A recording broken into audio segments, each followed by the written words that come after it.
Selamat datang pada channel saya mengenai prinsip-prinsip komunikasi.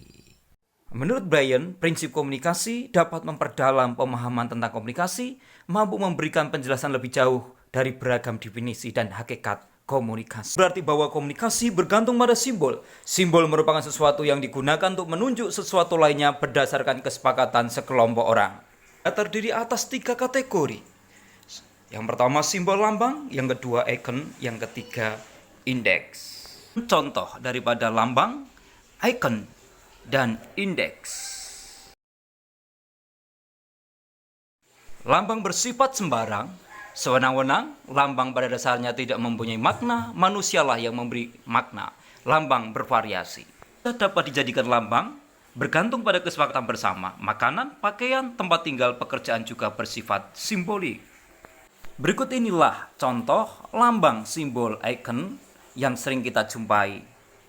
Pada dasarnya, simbol tidak memiliki makna dengan sendirinya. Manusialah yang memberikan makna berdasarkan pemikiran bersama.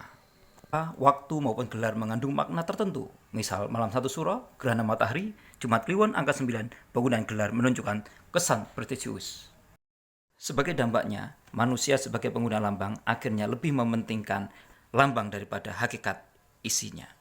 Makna yang diberikan pada sebuah lambang biasanya sangat bervariasi dan dapat pula berubah bergeser seiring berjalannya waktu.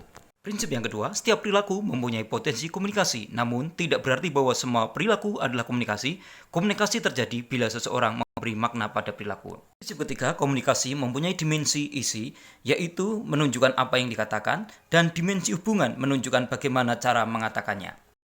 Dua level makna dalam komunikasi. Yang pertama, makna harafiah dalam suatu pesan. Yang kedua, menggambarkan, menunjukkan hubungan antar komunikator. Dalam konteks komunikasi massa, dimensi isi merujuk pada isi pesan dan dimensi hubungan merujuk pada unsur-unsur yang lain. Prinsip keempat, komunikasi berlangsung dalam berbagai tingkat kesengajaan. Kesengajaan bukan syarat bagi terjadinya komunikasi. Komunikasi telah terjadi bila penafsiran telah berlangsung. Dengan tingkat kesengajaan, umumnya, kesadaran kita lebih tinggi dalam situasi khusus daripada situasi rutin. Lebih banyak pesan non-verbal dibanding pesan verbal yang kita sampaikan. Prinsip yang kelima, komunikasi terjadi dalam konteks ruang dan waktu. Konteks fisik, ruang, waktu, aspek sosial, dan psikologis turut mempengaruhi makna suatu pesan. Prinsip keenam, komunikasi melibatkan prediksi peserta komunikasi. Prediksi tidak selalu disadari dan sering berlangsung secara cepat. 7. Komunikasi bersifat sistemik, artinya komunikasi terjadi dalam suatu sistem, baik perpaduan antara sistem internal dan sistem eksternal. Sistem internal, seluruh sistem nilai yang dibawa oleh individu ketika berpartisipasi dalam komunikasi. Sistem eksternal, unsur-unsur dalam lingkungan di luar individu. Lingkungan tempat para peserta komunikasi berada merupakan bagian dari suatu sistem lain yang lebih besar.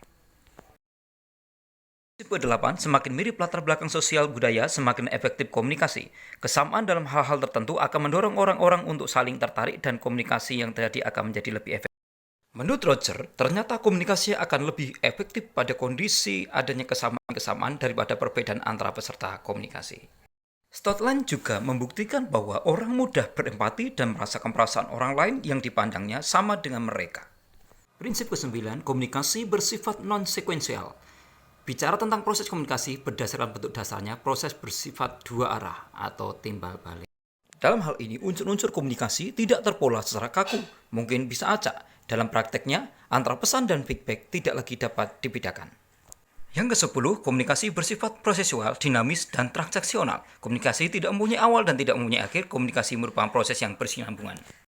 Dalam sisi dinamis, tidak pernah saat yang sama datang dua kali. Dalam proses komunikasi, individu berubah, situasi pun tidak lagi sama.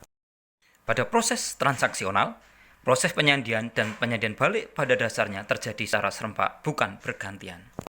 Dalam model transaksional, lebih digunakan istilah respon dibanding encoding, karena mampu mendeskripsikan maupun dapat diobservasi dan diinterpretasikan.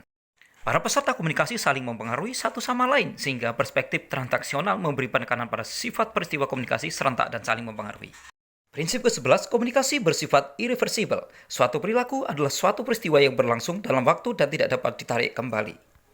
Prinsip ke-12, komunikasi bukan panesia atau obat untuk menyelesaikan berbagai masalah atau konflik yang sedang terjadi.